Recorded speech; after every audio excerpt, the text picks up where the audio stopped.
Personal finance bulletin money time. मैं हूं आपके साथ मीनू शर्मा और इस बुलेटिन में मैं आपको बताऊंगी आपकी जेब और जिंदगी पर असर डालने वाली पर्सनल फाइनेंस, बिजनेस और पॉलिसी से जुड़ी तमाम बड़ी खबरें। तो चलिए फटाफट शुरू करते हैं इस बुलेटिन में खबरों का सिलसिला। बुलेटिन की शुरुआत करते हैं एक बड़ी खबर के साथ। एक्सपीरियंस इन्वेस्टर शंकर शर्मा ने एक्स पर एक पोस्ट करके खलबली मचा दी है। सोशल मीडिया पर अपने पोस्ट में उन्होंने अमेरिकन फाइनेंशियल एलीट ग्रुप की आलोचना की, जिसमें उन्होंने वॉरेन बफेट से लेकर नीचे तक सभी को शुद्ध पाखंडी बताया, क्योंकि वे दशकों तक अमेरिकी घाटे से अमीर बनने के बाद भी इसकी निंदा कर रहे हैं। शर्मा ने लिखा, जब मैं in American hedge fund manager को घाटे के बारे में बात करते हुए देखता हूं तो मुझे बहुत हंसी आती है। बता दें कि शर्मा की आलोचना वित्तीय हलकों में लंबे समय से चल रहे विरोधाभास को उजागर करती है।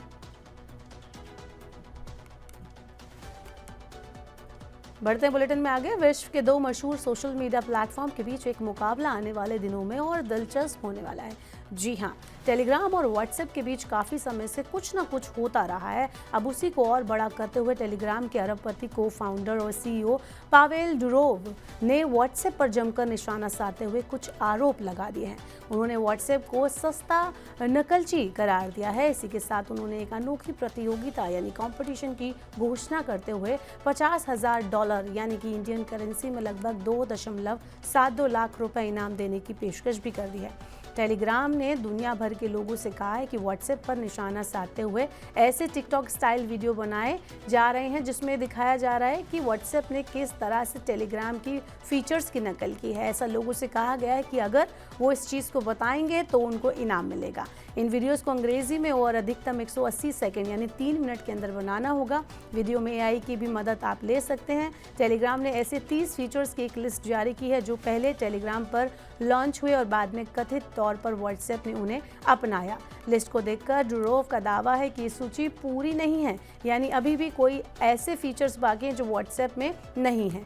इस प्रतियोगिता में हिस्सा लेने की आखिरी तारीख 26 मई 2025 है, जबकि जीतने वालों को जो उनकी लिस्ट की घोषणा होगी उनको जून के महीने में बताया जाएगा कि कौन कौन इस प्रतियोगिता के विजेता रहे हैं।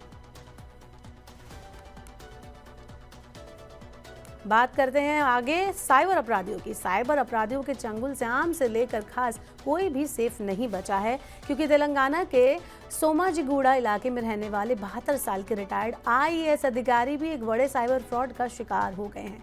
आरोपियों ने उन्हें एक फर्जी स्टॉक ट्रेडिंग ऐप के जरिए हाई रिटर्न्स का झांसा देकर 3.37 करोड़ रुपए की ठगी कर डाली।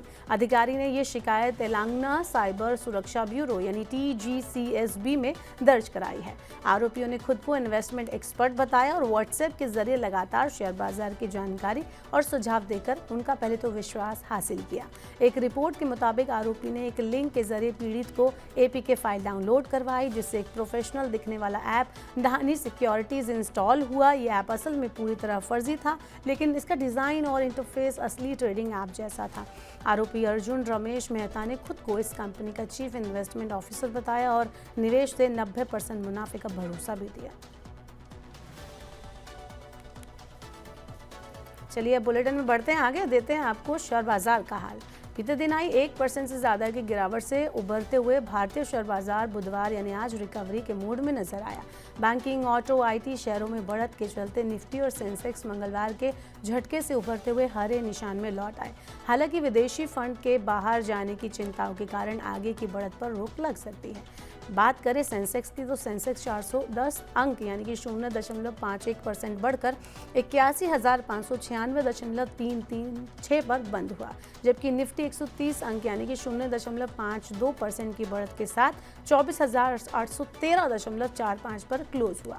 सेक्टोरल इंडेक्स में Nifty, auto, bank, FMCG, pharma और रियल्टी शुरुआती कारोबार में 1.5% तक चढ़ गए, जबकि कंज्यूमर ड्यूरेबल्स और ऑयल एंड गैस में 0.7% तक की गिरावट दर्ज की गई। बात करें अगर निफ्टी की तो निफ्टी रियल्टी सबसे ज़्यादा तेज़ी इसमें दर्ज करने में कामयाब रहा, जिसमें 1.7% की वृद्धि देखने को मिली। उसके बाद निफ्टी फार्मा और निफ्टी PSU बैंक का स्थान रहा, जिसमें क्रमशः 1.3% और 0.7% की तेज़ी देखने को मिली। अन्य गेनर की लिस्ट में निफ्टी IT और निफ्टी मेटल शामिल रहे, जिसमें क्रमशः 0.7% और 0.4% की तेज़ी दर्ज की गई। वहीं निफ्टी कंज्यूमर ड्यूरेबल्स में 0.5% की गिरावट यहाँ पर देखने को मिली। चलिए शेयर बाजार के बाद अब आपको बताते हैं सोने का हाल। तो सोने में तेजी लगातार बनी हुई है। 21 मई को भी एमसीएक्स पर गोल्ड 610 रुपये महंगा होकर 95,451 रुपये प्रति 10 ग्राम पर पहुंच गया। ग्लोबल लेवल पर भी सोने की कीमतों में आज बढ़त देखने को मिली। स्पॉट गोल्ड बुधवार को 2.40% उछलकर 3,306.91 डॉलर प्रति औंस पर पहुंच गया है। वहीं चांदी के दाम में भी आज उछाल देखने को मिला। ये 317 रुपये बढ़कर 97,605 रुपये प्रति किलो पर पहुंच गई। रिटेल लेवल पर सोने के भाव की अगर बात करें तो तनिष्क की वेबसाइट के मुताबिक 21 मई को 24 कैरेट सोना 95,450 रुपये प्रति 10 ग्राम पर दर्ज किया गया, जो कि 20 मई को 95,950 रुपये प्रति 10 ग्राम था। वहीं 22 कैरेट सोने की कीमत आज 87,500 रुपये प्रति 10 ग्राम दर्ज की गई, जो कि 20 मई को 87,950 रुपये प्रति 10 ग्राम थी। इसके अलावा पेटीएम पर बुधवार को 1 ग्राम सोने की कीमत 9,906.67 रुपये दर्ज की गई। वहीं अमेरिकी डॉलर के कमज़ोर होने और दुनिया की सबसे बड़ी अर्थव्यवस्था में राजकोषीय अनिश्चितता की चिंताओं के कारण ही बुधवार सुबह घरेलू वायदा बाजार में सोने की कीमतों में बढ़ोतरी देखने को मिली। बुधवार को डॉलर की 2 सप्ताह के निचले स्तर पर पहुंचने की बात सामने आई, जिससे अमेरिका में सोने की कीमतों में बढ़ोतरी हुई। जानकारों का इस पर कहना है कि सोने में आगे चलकर भी तेजी जारी रहने की उम्मीद है। चलिए अब आपको बताते हैं ऑटो सेक्टर में क्या कुछ चल रहा है। तो टोयोटा ने आखिरकार 2026 RAV4 से पर्दा हटा दिया है। ये नया मॉडल पूरी तरह से इलेक्ट्रिफाइड फ्यूचर की ओर कदम बढ़ा रहा है, जहां पुराने पेट्रोल वेरिएंट को अलविदा कह दिया गया है।